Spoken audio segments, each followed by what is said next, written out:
আমাদের এই লেসনে আমরা দেখানোর চেষ্টা করব কীভাবে হোমিও বাংলা সফটওয়্যার থেকে প্যাথোলজি পেজটি ব্যবহার করতে হয়। এই জন্য আমাদেরকে প্রথমে প্যাথোলজি পেজে ক্লিক করতে হবে। আপনারা দেখতে পাচ্ছেন এখানে প্যাথোলজি পেজটি ওপেন হয়েছে এবং এখানে উপরে লেখা আছে common laboratory test and what they mean. অর্থাৎ এখানে কিছু কমন সাধারণ কিছু ল্যাবরেটরি টেস্ট যেটা প্রায় করা হয় এবং সেটার অর্থ কী, সেটা কী কাজে লাগে, সেটার দ্বারা কী উপকার হয়, সেটা দিয়ে কীভাবে রোগ নির্ণয় করা যায় সে সম্পর্কে এখানে বিস্তারিত বিবরণ ইংরেজিতে দেওয়ার চেষ্টা করা হয়েছে এবং এগুলো কালেকশন করা হয়েছে, কালেক্ট করা হয়েছে বিভিন্ন গুরুত্বপূর্ণ মেডিকেল বিশ্বস্ত এবং গুরুত্বপূর্ণ মেডিকেল ওয়েবসাইট থেকে। তো আমরা এখানে দেখব। এছাড়া বাম পাশে আপনারা দেখতে পাচ্ছেন যে আদার টেস্ট অ্যান্ড প্রসিডিউর, অর্থাৎ এখানে ল্যাবরেটরি টেস্ট ছাড়াও আরও অন্যান্য কিছু টেস্ট আছে যেগুলো রোগ নির্ণয়ের ক্ষেত্রে অত্যন্ত কার্যকরী। তো সেগুলো এখানে আমরা দেখানোর চেষ্টা করেছি বা ধারণা দেওয়ার চেষ্টা করেছি।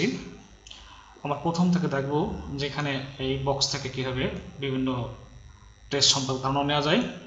সাপোজ আমরা এখানে প্রথমে এখানে অ্যালবুমিনে ক্লিক করলাম। এখানে অ্যালবুমিন, এখানে দেখেন যে টেস্ট ওভারভিউ, তো এই টেস্টটা কী কাজে লাগে সাধারণ ধারণা দেওয়া হয়েছে।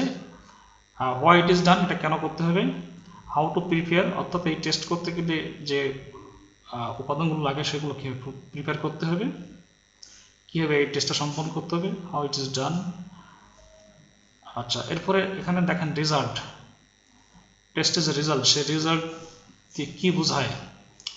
রেজাল্টের যদি ভ্যালু হাই হয়ে যায়, উচ্চ মান হয়ে যায়, অর্থাৎ যে সাধারণ মান থাকার কথা এখানে সে সাধারণ মানের বাইরে যদি চলে যায় বা রেজাল্ট যদি হাই হয়ে যায় তাহলে কি ফলাফল, কী ধরনের রোগ নির্দেশ করে, আর যদি লো হয়ে যায় সেটা কী ধরনের রোগ নির্দেশ করে, এই সম্পর্কে কিন্তু এখানে ধারণা দেওয়ার চেষ্টা করা হয়েছে।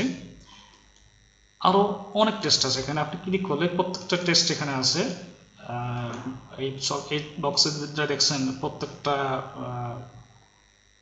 টেস্টের আন্ডারে ক্লিক করলে আপনারা দেখতে পাবেন সব কিছুই। তো আমরা এখন দেখব বাম পাশ থেকে কীভাবে।